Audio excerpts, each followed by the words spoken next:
Okay, we're going to get started in a few minutes, so, well, right now, actually. So this talk will be roughly, I guess, about 45 minutes, and then there'll be time for questions. Sorry? He shook his head. It's an hour and 45. I guess you'll be taking questions during the talk as well? Or? Yeah. All right. And after the talk, we'll go through to the area there and have some drinks, and we'll probably head down to the pub as well a bit later. Okay, have I forgotten anything? Or, there's the Twitter tag that we use. Okay, #Agile, if you want to make any comments or give any feedback as well for the speaker. Okay, I think that's everything. Let's just give Tendayi a round of applause as he starts.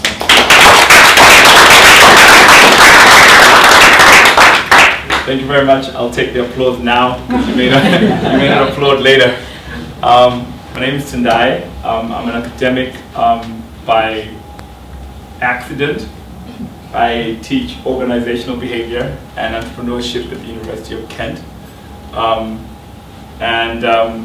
By design, I'm trying to be an entrepreneur/consultant, and I'm sort of fumbling my way through that. So what has happened is that I've been teaching for at least 12 years now at the University of Kent. And I had a chance to spend some time in the US, in Silicon Valley, as a fellow at Stanford for a year. And then I got really embedded into the whole sort of tech space, programmers, startups, the innovation process, which is really interesting out there because it's sort of deeply embedded in the everyday interactions of just people that are hanging out. You know, everyone in Hollywood has a script, everyone in Silicon Valley has a startup idea. So it's very interesting when you meet people out there. And so coming back from there, I've been really trying to sort of get involved in the startup scene a lot. Before I went, I'd already sort of been, oh yeah, you can't use the red thing on the screen, okay. Before I went, I'd already sort of founded like 4 companies. One was like, did really well, but the others didn't. And then I started Task Source, which tanked. So now I'm sort of taking a step back, and maybe I'll start another one. But I'm working as a consultant every now and again, especially helping large organizations try and implement some of these lean startup systems within their processes. So today, this is the consulting firm that I work with. So today I'm going to be talking about lean innovation. I call it lean innovation because what I'm trying to do within this talk is trying to embed the concepts of lean startup within how large corporations might be able to use them within for internal innovation processes, but also how startups themselves can sort of embed these processes. Nothing that I'm going to talk about today is originally my own idea. You can see here that the lean startup movement has been gaining a lot of momentum. So Eric Ries, Brian Cooper, and Patrick Blaskovich just published The Lean Entrepreneur, which is interesting because it's about lean startup in non-techie companies. We all know Steve Blank, Ash Maurya, Alex Osterwalder, and the Business Model Generation. So what you end up with is a ton of books. So if you're ever in the mood of like summer reading, this is or more like winter reading, I guess, because we'll all be indoors now. This is a lot of reading. Eric Ries has just been editing a lean series for O'Reilly, and there's already 4 books published. The lean product book is not yet published, but it's going to be coming out within the next few months. So you can see that there's a lot of stuff out there that you can really get into. And each one of these authors has got a blog as well, and Twitter feeds, and every day there's like 20,000 things that you can see and sort of get involved in within the lean startup movement. So why is this interesting anyway? I mean, what is the importance of innovation in any case? So, long time ago, Schumpeter, and people always say the Schumpeterian perspective of this. So Schumpeter came up with this whole concept that the economy always strives to get to some form of equilibrium, some sort of balance. But for economies to grow, they need to be sort of perturbed, they need to be disturbed, that equilibrium needs to be disturbed. And the entrepreneur does this. So economies grow because the entrepreneurs are actually involved in disturbing the equilibrium, and they're the prime cause of economic development. And these entrepreneurs need not be people who are forming companies. They can also be entrepreneurs within large organizations who develop new ways of making products, new ways of production, or even new product ideas. And so the economy grows out of this. And this is quite consistent with a recent survey that was done by PwC. They just published in the Innovation Survey for 2013. And what they found is that CEOs are now sort of talking about innovation as one of the most important factors in terms of growth. In the report, they say 5 years ago, everyone was talking about China, but now they're sort of maxed out. And so people are now really thinking about how they can grow through actually developing new products within their own companies. And what they show in their research is that over the last 3 years, the leading firms, the companies that were the most innovative, grew at a rate that was 16% higher than the companies that were the least innovative. And in terms of like 5-year projections, you can see that the most innovative companies are predicted to grow at a level twice the rate of the global average company. And so you can see, Clayton Christensen, when he talks about the innovator's dilemma, says a lot of large companies struggle because one of the way the business is practiced is for optimization and like operational efficiency. So they focus on that bottom line number, and one way to increase that bottom line number is to reduce costs. Because remember, it's two numbers, right? Cost and revenue. So if you change any one of those, you can move the number up. So if you change the denominator, the bottom one, change the denominator, you can actually have profits go up. But but in the long term, it's better to increase revenue. That's the most sustainable way to actually grow a company if you just carry on increasing revenue. And so innovation is one way for companies to actually expand out and increase revenue. So within that whole process of innovation, where does this whole lean startup ideology or idea or philosophy fit in? Well, again, long time ago, it's called Nighty and uncertainty when economic theorists write about it. Frank Knight said that the hallmarks of entrepreneurship, one of the fundamental hallmarks of entrepreneurship is uncertainty, which is different from risk. See, risk is quantifiable. It's sort of in a way of like formulas that can estimate the risk in the market. You know, they got betas and all sorts of stuff. Uncertainty is not quantifiable. You cannot estimate it, and so it cannot be insured against. And this is the reason why it's actually difficult and why a lot of products fail in the market, etc. Because there's so much uncertainty that sort of surrounds this whole process. And so fast forward to 2011, and how does Eric Ries define a startup? It's a human institution designed to create a new product or service under conditions of extreme uncertainty.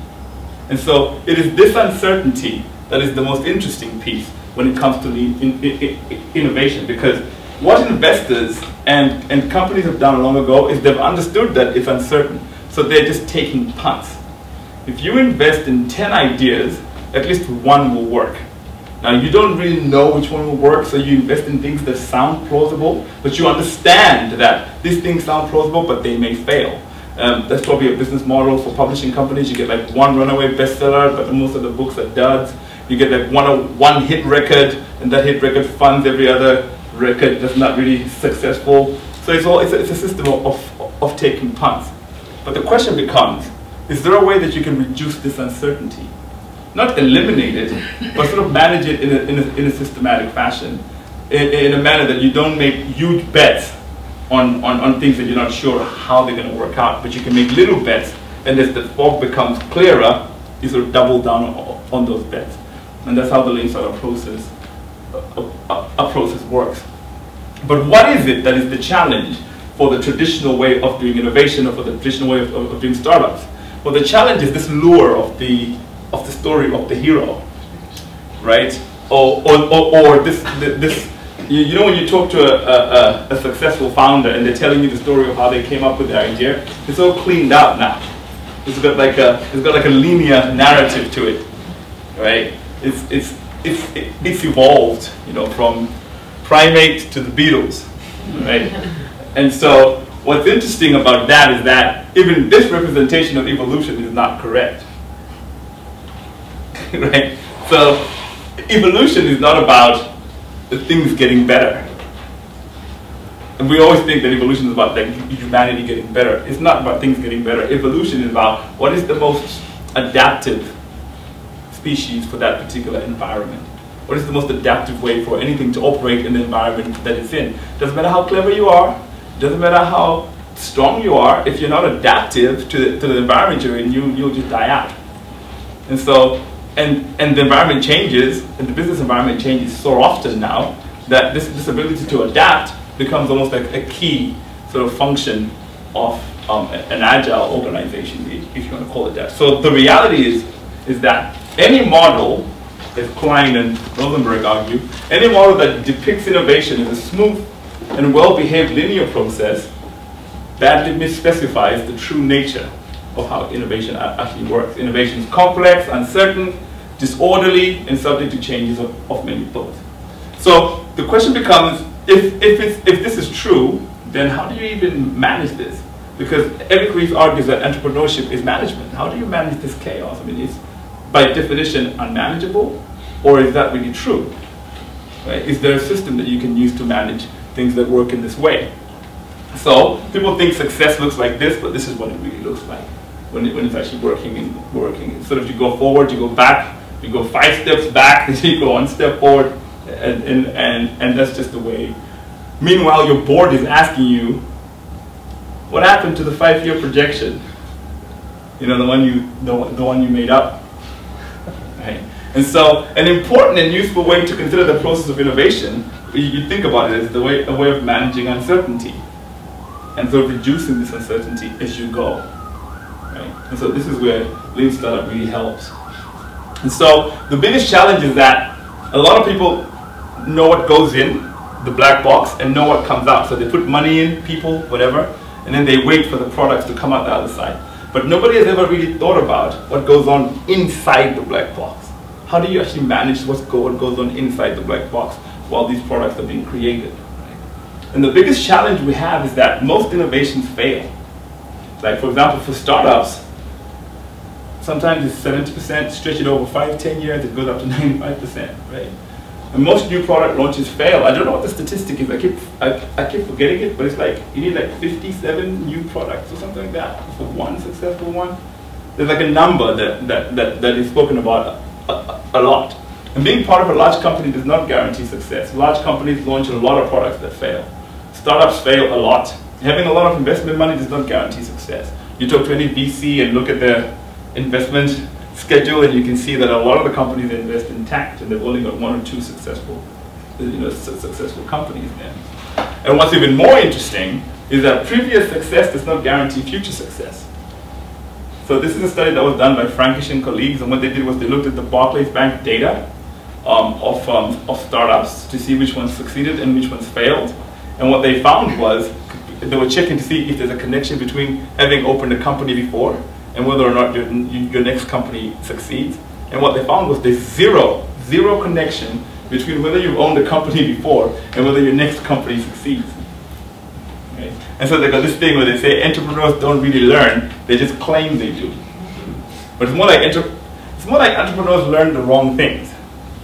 Because a lot of entrepreneurs succeed in spite of what they're doing, not because of what they're doing. Right? And so if they then take those same behaviors, apply them to a new idea, and then the new idea fails, and then they wonder, well, we were doing all the right things. How did we actually fail?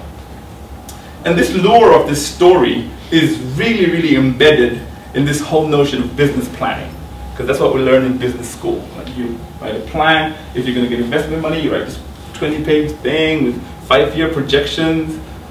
But you know how these things work, right? I mean, I was in business school, and I did an MBA, and we were doing a project, and we're like, you do the spreadsheet, 5-year projections, you look at the numbers, and you go, ah, man, that doesn't really hit 20 million. Okay, change the projected revenues in year 4. Right? You're just sort of making it up as you go, and if it looked plausible to an investor, you know, they'll give you the money. So it's similar to this Dilbert cartoon here, where he's talking about, I need to put together a 5-year technology plan for the CEO. How about we tell him tomorrow we're the same as today, but next year we're flying in cars?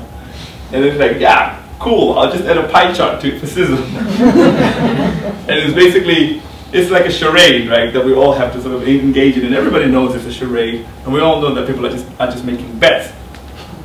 But what's interesting about business planning is that it's problematic because it describes as linear a process that's non-linear, right? A campus is not a map, and the map is not the territory. And no business plan ever survives contact with customers. Even Jeff Bezos says this. Like, what happens in the marketplace and what you thought was going to happen is often very different. And people don't know how to respond to that when that happens. So they just want to persevere and keep trying to execute a plan that's actually not working. And business planning is problematic because it places too much emphasis on the value of your initial idea. There's just too much emphasis placed on that. And then what it does is it gears you up for execution and operational effectiveness. We all like B.A. Baracus. You remember B.A. Baracus from the A-Team? I love it when a good plan comes together. We're all hoping that will happen to our business plan, right? That's Hannibal. Is that Hannibal? Oh yeah, B.A. Baracus. Yeah, B.A. Baracus is like, shut up, fool. Yeah, shut up, fool. Don't correct the speaker. Yeah, you're absolutely right. That's Hannibal. Yeah. I love it when a good plan comes together. Yeah. So yeah, you can see how old I am. But what you want to do is not place too much emphasis on the value of your initial business idea. Because the truth is, people are bad at predicting what other people will pay money for. I mean, people are really terrible at this. If you look at the 90% failure rate, it means that 9 times out of 10, whatever you think people are going to give you money for, they're not. Right? And so this is quite a massive challenge. And another problem with business planning is that it suffers from the problem of the local maxima. When an entrepreneur sees their idea, they see it in its full glory working in the marketplace, right? But the local maxima is an interesting principle because it says if you're trying to climb the highest mountain, which is basically the biggest market, right? How do you know at the beginning? Right? If you're on the ground, you look at the slope. That could be misleading, right? It could be very steep and then just like Table Mountain, right? What do you look at? So if you just pick a mountain because you like it, which is that you just focus on your idea because you like it, you could then start optimizing for a startup idea that is not the good startup idea. So what you should be doing at the beginning of the startup process is searching for the optimal mountain for you to climb. And the question becomes, what is this process? How do you gear up a startup for search, right? Rather than execution? Because when you're thinking about your business idea, you probably think your baby is this cute. Like, this is how beautiful you view your product. Meanwhile, your customers think your baby is this cute. That's what it looks like to your customers, right? So, shame, poor baby. So the difficult question that you're facing is how much effort do you want to put into execution and optimization before you actually know that you're on the right path, right? And this is an important distinction to make. Startups are for searching for the right path. Large companies are for execution and optimization. They became large companies because they found the right path. So it makes sense for them to execute and optimize. So startups are not like large companies. Which leads me to the next point, which is that a lot of people struggle with their startup ideas or their innovation process because they're trying to imitate large companies too early. The joke I have is that it'd be like a 4-person startup team, like maybe 4 of them. They don't have a product yet that's in market, but one of them is the CEO, the other one is the CFO, and the other one is the COO. The other one is the CMOO. So all these O's in particular company. Like if you're like a 4-person startup, what does the COO do? Like what operations are they managing, right? But it's sort of like a symptom of trying to imitate large companies. And the truth is that startups are not smaller versions of big companies at all. Right? Startups are very different from large companies. And it's a really good way to illustrate this, which is developed by Rob Fitzpatrick and Sal. You see, when you look at a fish, a small fish is exactly like a big fish. It's just a smaller version of a big fish. But Rob and Sal say startups are more like frogs. So a small frog is not a smaller version of a big frog. So if a small frog tried to do what a big frog does, it would die. Right? And so that's what kills startups, is they try to act like big companies too early. So this is not the relationship between a big company and a small company. This is the relationship between a startup and an established company. And then another thing is startups fail because they imitate other startups. And this is very interesting too, because now there's a new cult of the celebrity founder. Should you have a Facebook page? Should you have a Twitter? Should you? Who knows, right? But all of us do. Doesn't matter what startup we're in. Some guy manufacturing, like, I don't know, the pots that go into the bazooka has a Twitter and a Facebook, because that's what people do nowadays. They do Twitter and Facebook, right? So people are just imitating these behaviors. But no two startup situations are the same, right? Even if you're in the same market as another company, your startup situation will be just slightly different from another company. And so this is interesting because a lot of startups and a lot of people working in innovation get advice. Like you go to the board and they give you advice, or you get mentors and they give you advice. And what they're doing is they're giving you advice about what works for their situation, right? So this is your advisor, and that was their startup. This is you, and that's your startup. So what they will say is, what you want to do to succeed is you want to hop once and then do one big hop and you'll be fine. And then you go to your startup and you do one hop, then one big hop, and you fall into the crater. And then you're really annoyed because you did all the right things but you still failed. Right? But you must remember that, like I said before, a lot of entrepreneurs succeed in spite of what they're doing, not because of what they're doing.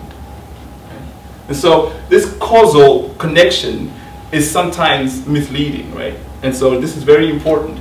And all this is saying is not to say don't listen to mentors. All we're saying is that each startup project has its own topography. And it's your job, the job of the startup is to figure out this topography before they double down and start putting so much money and executing on the product. Right? And so this is the distinction that's important to make. There's one part where you're executing and optimizing and cutting costs and hiring people and selling and just growing. And then there's one part where you're trying to figure out whether or not you're actually on the right path. And startups are at this piece here where you're trying to figure out whether or not you're on the right path. So if you think about it, a startup is more like a research project. Or at least at the beginning, any innovation that's being done, even in large companies, is more like doing a research project, really. Your job is not to build the product. Your job is to search for a sustainable and profitable business model that would surround that product. That's much more important than building the product itself. Especially nowadays with like Agile techniques and web platforms, there's not many times when you are faced with the question of, can that be built? Right? A lot of technological things can be built now, unless you're like working on like time travel. But otherwise, most of us are not working on those sorts of things. We're working on applications and software projects. So the question is not can that be built? The question is, should that be built? And that's a more important question for us to figure out. So that's what you should be doing right at the beginning, nothing else, right? And so what you should be making are not business plans, which focus you on execution. You should be much more tentative and think of your plans as like proposals, as hypotheses, so test in the marketplace. All right? And the innovation team, the team that's working together, they're not CEOs and CFOs and COOs executing. They're a research team. So all hands on deck, including the programmers, to find out what customers want. I read in Inc. that the customer service at Kayak is all done by the programmers. Like the phone is right there where the programmers sit programming all day. It's a big red phone and it rings really loud. And the reason why they do that is because they're the ones that are making the product that faces the customer. So they're the ones that should be talking to the customers. And apparently, like, if they hear like 10 complaints, they go and fix that. Like, they don't, like, because they're hearing it all the time, they want to stop the phone ringing, so they go and fix that problem. And so all hands on deck to find out a sustainable and profitable way to deliver value to these customers. I remember getting involved in a discussion once with a programmer who was working with a startup, and I asked him whether he read business books at all. And he said, I don't read business books, I only read programming books. And I was like, why? He was like, my job is to build the best technology possible and nothing else. I'm like, okay, that's interesting. the best technology possible for who? That's the critical question.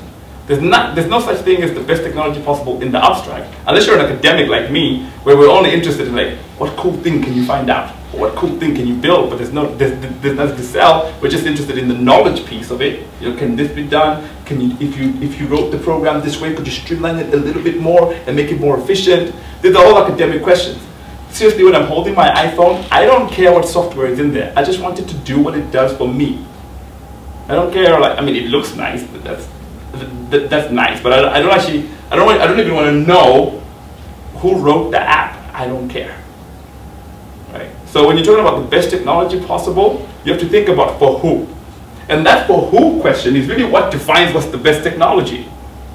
Right? Because the technology is only the best technology to the extent that it serves customer needs. Now these needs did not be something customers can articulate already. They probably are unable to tell you what they want straight away. But you, by looking at the way they live their lives, can create something that's useful for them.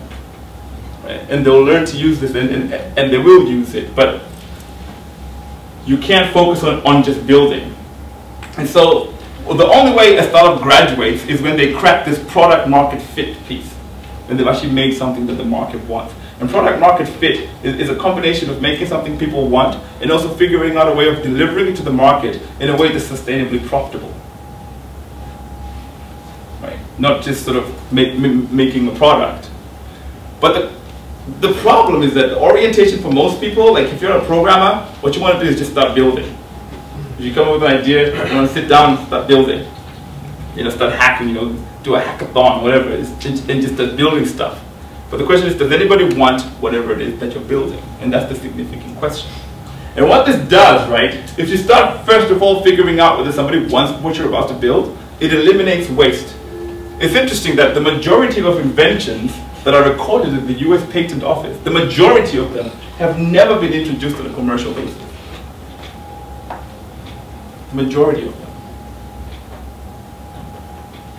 And of the successful innovations that were, so I think McQueest, that's his name, in 1976, he did this study of like the successful innovations that were successful, 1,800 of them that he analyzed. 3/4 of them were created as a result of a perceived market need. And only 1/4 of successful innovations were created because of a technical opportunity. So the technology by itself doesn't matter. It's the market need that's much more powerful determinant of success. And so both technical and market needs must be met for successful innovation. It's the technological and the commercial together. In other words, product market fit. Well, that's what Mark Andreessen writes about when he talks about product market fit. Right? So there's a lot of technology that's just lying waste. I mean, how many apps have, I don't know how many appy people everywhere. How many like apps are like sitting on the iTunes store that nobody's ever downloaded or heard of? It's a waste of talent and knowledge. And so what this does is it takes the scientific method and applies it to the innovation process. Right? And this scientific method is about figuring out whether or not you're building something people want. Right? And this is it's a systematic process. You're not just sort of making it up as you go along. This is the build, measure, learn loop that was created by Eric Ries, which is basically the model for lean startup, which is that you don't go to scale quickly. You don't like scale up your product. You build just a little piece. You sort of measure how customers are reacting, and then you learn, and then you iterate. And you just keep going. And this really recognizes, the method of innovation, which is that it's an iterative process. Right? You're sort of tweaking and changing and learning from the market. And only when you've cracked the market do you then double down and start scaling.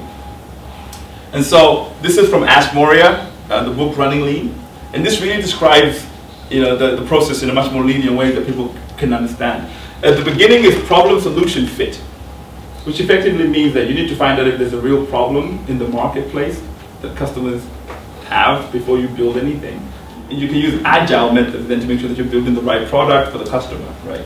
And you make sure that these things fit together and that it's sort of sustainable. Now, can you see here, right? At the beginning, the focus is learning rather than selling. The focus is just acquiring as much knowledge as possible to make sure that you're building the right product. And you pivot before product market fit, and then you optimize and scale after. So you can see that it's a pretty systematic process in that way. Whereas we're just doing this. We build it, and then we say, let's sell this. Give me a sales force to sell it, right? And that's where the struggle is for most innovators. So sorry about like all this graphic stuff, but this is the lean stack. It's a bunch of tools that have been created by Ash Moria that allow you to actually execute the lean startup process. So the first piece here you can see says document plan A. So rather than write a business plan, you can use a business model canvas where you put post-it notes on it, and you can do hypotheses about customer segments, revenue models, etc., etc.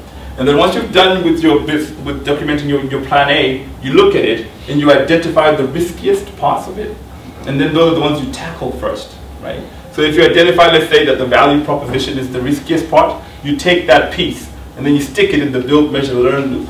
You start talking to customers to find out if they have the problem that you're hypothesizing they have. And there's a systematic way to talk to customers. Rob Fitzpatrick has written the book, The Mom Test, which is a really cool book that I recommend that all of you go and get or download. It's a really cool book because it says that when you're talking to customers, never ask them a question that if you asked your mom would lie to you. And I think the best image of that is the guy with the Hawaiian holiday shirt, you know, with the colors, the viscose, going, "Do you like my shirt?" And you're like, "Yeah, I like your shirt." So when you're out there talking to customers, what you want to do is to ask them questions that meet this mom test sort of, and I'll get to that soon. But the whole thing about it is that everybody who uses the business model canvas comes to this understanding that everything they've put on the canvas are all just guesses. They're all just hypotheses. And every element of this has to be road tested before you dump any money or any more effort in scaling the business or just building the product, right? And so when you're out there talking to customers, one of the mistakes that people do is to ask people questions like, "Would you buy this?" Right? And customers are like, "Yeah, of course I would." "How much would you pay for this?" "I don't know. 10 pounds? Right? People don't know what they're going to do in the future. What you want to ask people is things that are much more concrete. So, the last time you had this problem, what did you do? How much money are you spending on trying to deal with this particular issue in your organization right now? These are much more concrete questions. And people can just tell you what they've done. It's very difficult for people to imagine what they're going to do or what they're going to do in the future. Right? So that's customer development. Another tool that's used for experimentation is the minimum viable product. People have heard about this, right? The minimum viable product. And everybody's like, "Yeah, man, I just built my MVP."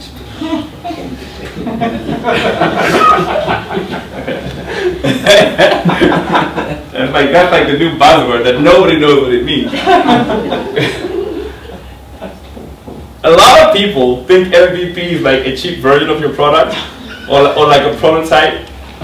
Yeah, stuff like that. That's what people really think an MVP is. That's not what an MVP is. An MVP is like, it's a scientific tool for experimentation. You cannot build an MVP unless you have a hypothesis. You need a hypothesis first. It's the hypothesis that tells you what your MVP should be. Not you deciding what the MVP should be yourself, right? So if your hypothesis is, "I wonder if people would ever pay £10.99 for this thing," then you don't need to actually build the thing. You just need to build something that offers them to buy the thing for £10.99. And that's the MVP for that experiment.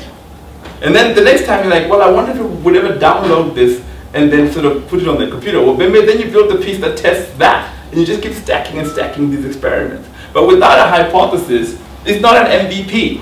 It's a really badly designed product. That's all it is, right? And so, as Patrick Blaskowitz says, you need a hypothesis and objective first. And then you talk about the target market that you're trying to target, you know, the market segment. So these are the two critical things: your users and the hypothesis that you have about them. And then you decide what the minimum form is. So Steve Blank on his blog post has got a story about Stanford students that are really clever. They want to like use drones for taking pictures of like farmland, so the farmer can know what's going on with the crop, right? So you know they go and talk to farmers, and the farmer's like, yeah, man, I would love that because it would save me money. You know, I wouldn't have to pesticide the whole thing, or whatever the farmer says. So then they come back and go, well, people want our product, right? And so how are we going to get a drone? Which is like the obvious question that, like, you don't need a drone. Does the farmer care how you get the pictures? Does he care? He just wants the pictures of his land. So you could just hire a helicopter and use your iPhone, take photos, right? Depending on how good your iPhone is at taking photos. But you don't actually need a drone to build a minimum viable product. If you want to find out if the farmer will pay you money for pictures of his land, just get the pictures. Now, we're not saying that's what the business will be in the future, but this is a way of testing early whether people are going to pay you money, for these things.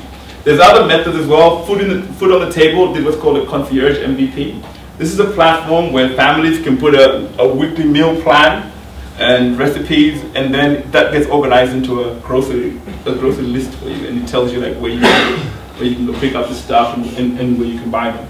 Now, if you're like a techie guy, like a programmer, an agile dude, what you do is you come up with this idea, and then you sit in your computer and you start coding and drinking loads of coffee. You're not getting any sleep, right? What they did, which is it's actually in the Lean Startup book, they just found a woman who wanted this service, one woman. And they would go every day to this woman's house, they would get the woman's meal plan, then they would organize it into a grocery list for her, and then they would go to the shops, and they would bring the food back to the woman's house, physically. It's called a concierge MVP. And they would get $10 from this woman. Now, of course, $10 a week for doing this sort of work is not actually a sustainable revenue model. But what they were doing was they were learning about the challenges of developing a business like this and whether anybody would want it. You go to 50 people, you start using email. You go to 100 people, then maybe you start building. Another one that I saw, this one is from Ryan McCarrigan. Sorry if you can't see that, but it's a service that you send your rubbish CV and then it optimizes the presentation for you, right? And so it's supposed to be done online digitally, but what happens is you submit your CV and then somebody starts fixing it with the ticker going on. You're looking at the ticker going, or somebody's like fixing it, and then they send them, and then they send it back to you, and they're learning a great deal. Well, will people pay £10 for this? Will people? What kind of CVs will people? How do we build the tech again? So there's no coding that's actually necessary. I mean, I've even had some of the students that I coach do this. Just go and see if somebody will want to use a booking system for. Their idea was that they want to set up a booking system for people to sort of go to the gym at the University of Kent. So they went out with this, and the students were like, why would we want that? The university provides that already. And they're like, oh, okay. So they came back to their thing, and their idea had been invalidated. They didn't have to write a single bit of code. Right? And so this is a powerful tool in that sense, is that you learn before you write any bit of code. And then the final piece that I'm going to talk about now is I'm going to just quickly talk about how some of this stuff might work inside a large corporation, because large corporations have cultures that are different from the cultures that are needed in startups. Large corporations have cultures that are designed for optimization, operational effectiveness, P&Ls, 5-year projections, etc., etc. And that makes it really difficult for startups to work. But we think, at least the way that we're viewing it, is that if companies want to innovate, then they need to start thinking about innovation strategically. They need to think about innovation as actually one of the most important things that they actually do. And one frame of reference that you can actually sort of use to start thinking about innovation strategically is this modification of the Ansoff matrix. I don't know how many of you have heard of the Ansoff matrix. The Ansoff matrix has got which markets you're going into and how new the product is. So are you serving markets that you currently serve already, or are you serving completely new markets? Are you just optimizing your current products, or are you developing new products? And of course, at the most innovative, it is the newest product in a new market. That's like the most uncertainty that you can get, right? And so you can think about, at the core, it's just optimizing for existing customers. And then you can just sort of do incremental additions to your products and just make them better. Maybe just take the same products to new markets, right? And then you can do this transformational innovation, which is breakthrough innovation, disruptive innovation, if you want to think about it that way, where it's new products for new markets. And so Tendayi and Tuff have got this really good article in Harvard Business Review where they talk about how large organizations could do this, right? And they say that the best innovation portfolio they've seen organizations have is where it has 70% of its work focused on the core product, which is this optimization stuff, right? And then 20% focused on adjacent products, so just incremental innovation. And then 10% of resources and efforts focus on this more transformational type of innovation, which is brand new products in brand new markets. But what is really interesting is that when they looked at the returns for the companies, they found that in terms of revenue growth, 70% of the revenue growth comes from that 10% investment in transformation activities. So you can see what I was talking about, that if you want to engage in revenue growth, you have to really, really, really engage in innovation. And of course, Tendayi and Tuff note that this is just an average of all the industries that they looked at. You can get different patterns for different industries. So if you're like a mid-stage technology firm, you might want to focus more on on the innovation stuff, because you need to be constantly sort of renewing yourself. This 70-20-10 usually works for industrial companies, and then consumer goods companies do a lot of adjacent innovation, much more than they do transformational innovation. But what this does, right, is that it provides a tool for a conversation within the organization. They can sit down and think of all the things that we're working on right now. How many are just core optimizations? How many are sort of adjacent? And how many are like really transformational? Right? And then they can start to assess their portfolio of activities to see which one of those things they're actually working on. And if they find that they're not working on transformational products so much, they can start to put more money into that, right? And so this is really good as a model for that. This one is mine. I'm sorry about the arrows. But if you think about it, right, there's been this whole debate about where strategy comes from, right? Does strategy come from the vision of the leader, or does it emerge from interaction with the world, right?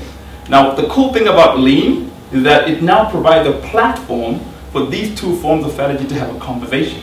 Because before, people just spoke about strategic vision or emergent strategy without saying how the things then come together to form any form of strategy.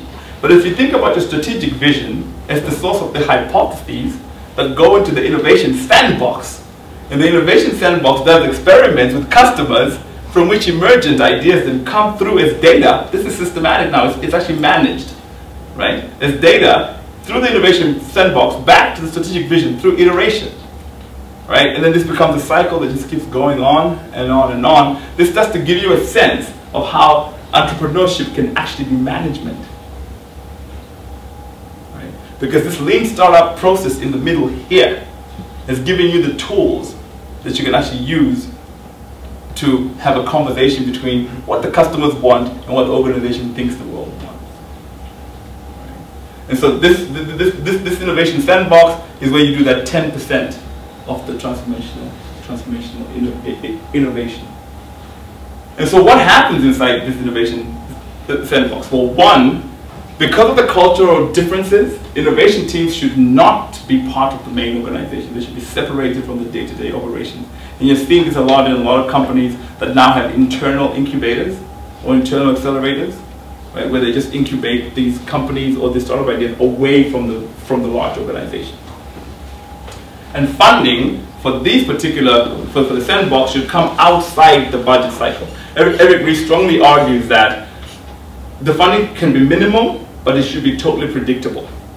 It shouldn't be subject to the vagaries of debates within companies about budgets, adjustments, etc., etc. The startups need to know how much money they have, and then they can use that as runway, and it should be predictable. And then talent within the innovation teams should be cross-functional. There should be a diversity of skills. But it should be specifically people that are comfortable with ambiguous data. Because at the transformational side, it's also experimentation, it's iteration, etc., etc. So those teams should be comfortable with that sort of thing. And the management of these teams should not focus on cutting out ideas in terms of how plausible they sound, because then what you develop in your companies is politicians. People with the most convincing approach to you are the people whose ideas get done, right? Whereas in the innovation sandbox, everything is up for testing. It's just testing, right? And then so you put, it's like what Dave McClure calls money ball for investors. You put a little bit, see if it has any legs, you put more, see if it has bigger legs, then you double down, right? And so you're not losing that much money on making big bets on things that just sound plausible. And then finally, metrics within these particular startups within the innovation sandbox should be based on things that are non-financial in the early phases. It's validated learning that's much more important than it is whether or not the startup has revenue.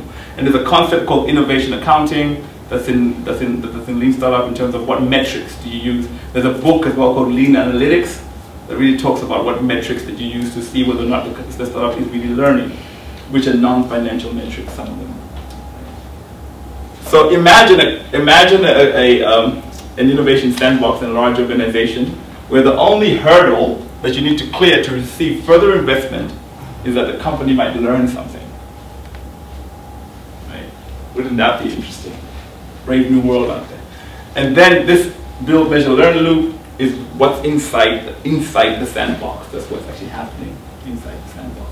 Once they've validated the product here, the product market fit, then the company just needs to figure out a way of how they integrate it back into the large organization, or whether they want to spin it out as a spin out.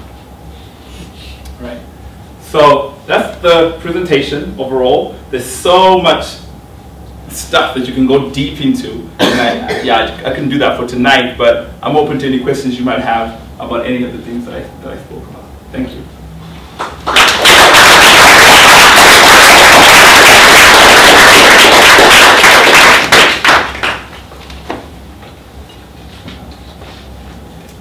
Stunned silence.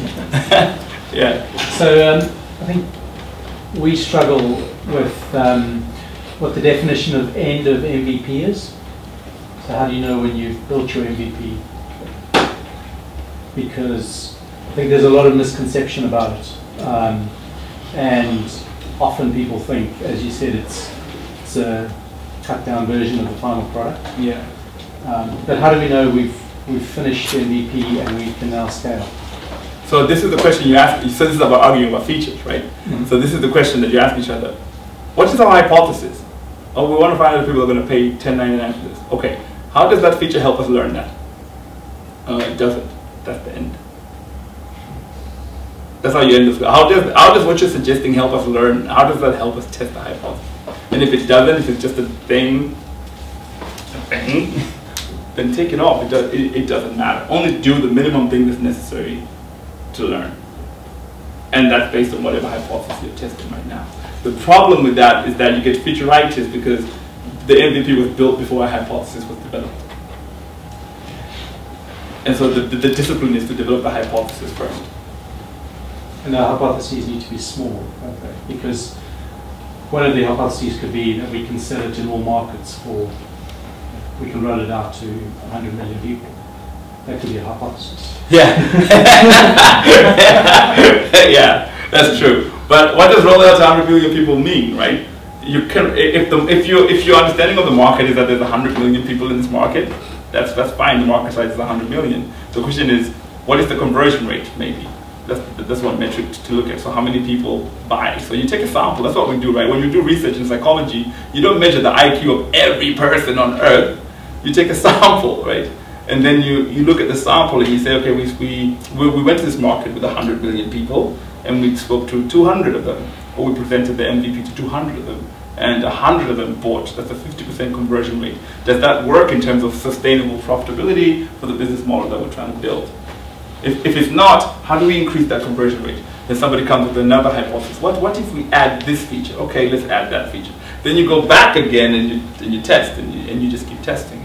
I mean, especially if you're using Agile, that's something that's really easy to say. And are you still doing that in a large organization? Are you still doing all of that in that innovation sandbox? Yes, all that in innovation. The product comes out of the innovation sandbox only when it starts to have traction, when it's actually a product with traction in the marketplace, when it's totally validated and it's probably making money.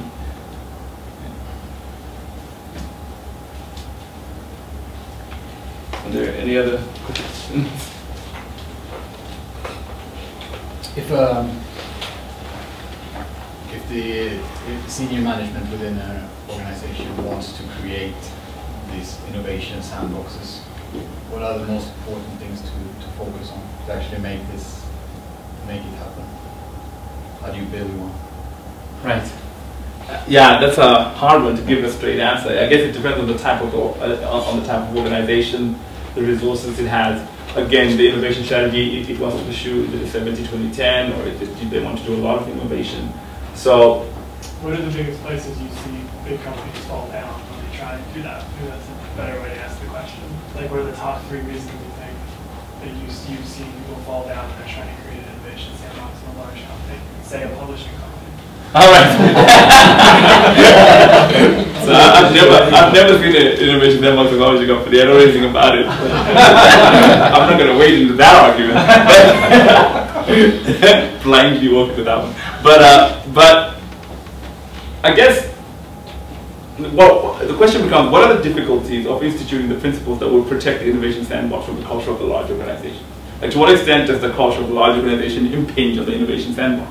Because the difficulty of innovation, and a colleague of mine called T.L. Mpiala did a PhD on this, and they found that in many organizations, people with cool ideas protect them and nurse them for a while, and because they're scared that the manager will kill them, right? And so, so they sort of protect their baby, maybe have lunch with the person next to the manager, and then find out what are the chances that this might get done. So they sort of start engaging in all this politics to try and protect the idea.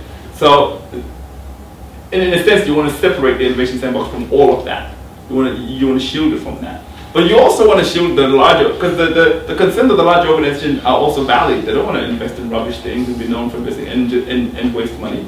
So you also want to protect the larger organization from the innovation sandbox. So yes. Yeah, well,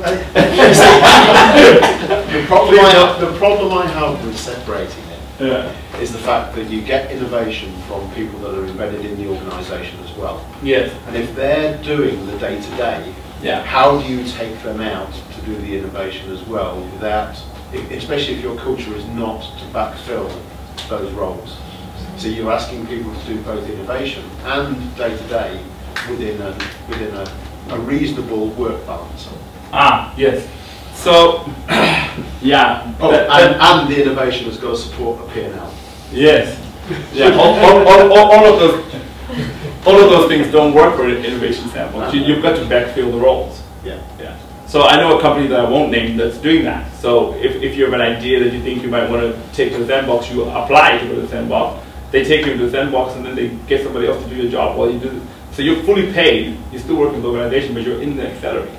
Otherwise, other people are doing all the cool stuff, and some people don't want to do any innovation. Oh, no. They just want to like look at spreadsheets all day. we've got things that are coming out that would be great to be able to test them. Right.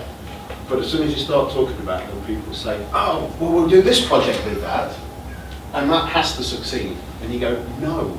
Right. You can't pin something that can't fail onto something that you don't know anything about. Exactly.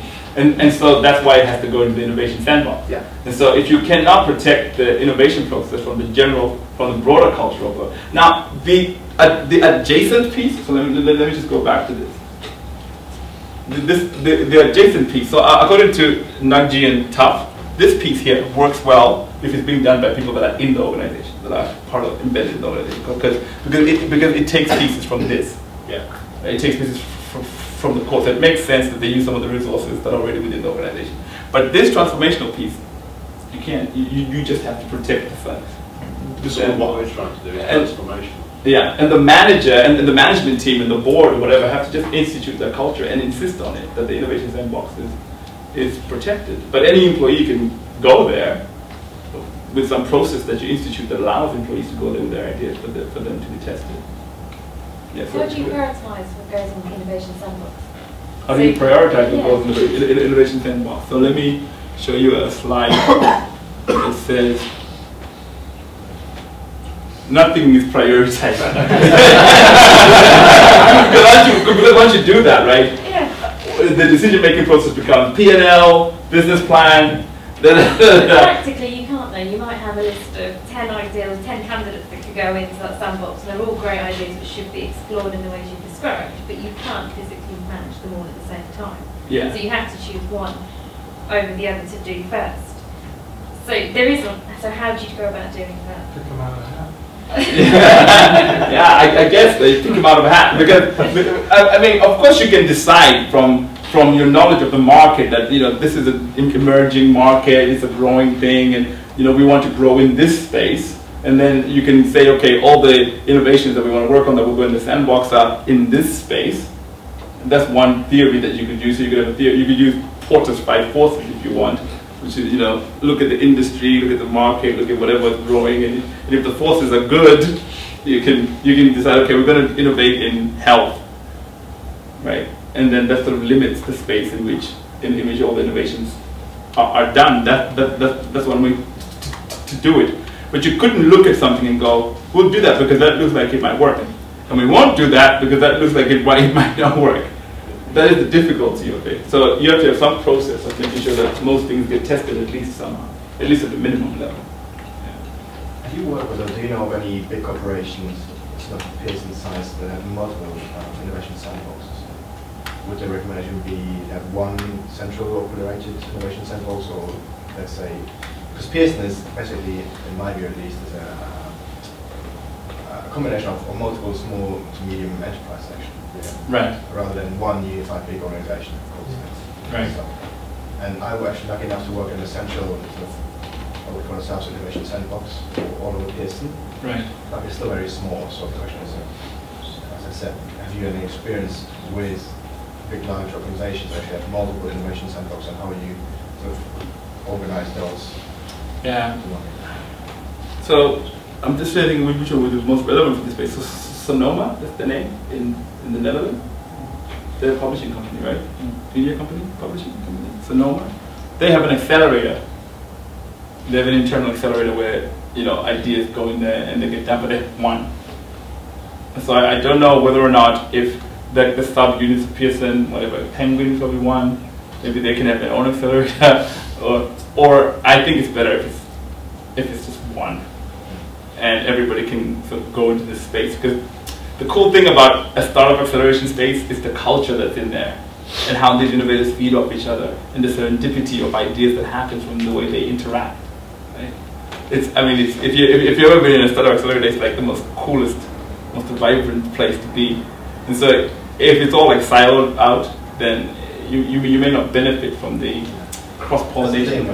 There's a lot of research going on. So within Pearson, there's a lot of research departments around the globe. They do similar things, I guess. So we're now trying to align them all up and build into one central organization that really makes their findings transparent to other companies and allows people to actually know what's been happening. Yeah. It's basically providing opportunity for collaboration, which is hard, especially in large organizations. It's sort of amorphous. Any other question? Oh, okay, great. I'm still waiting for the slide on story points. All right, the slide on the story points. You mentioned it once. What story point? In Agile, you could mention story points. Oh, right. Oh, sorry. Well, the story points, which is that the user story. Yeah, don't worry about it. Oh, yeah. You can't write a user story until you do customer development. Because how do you know your user story is correct? There it is. So there it is.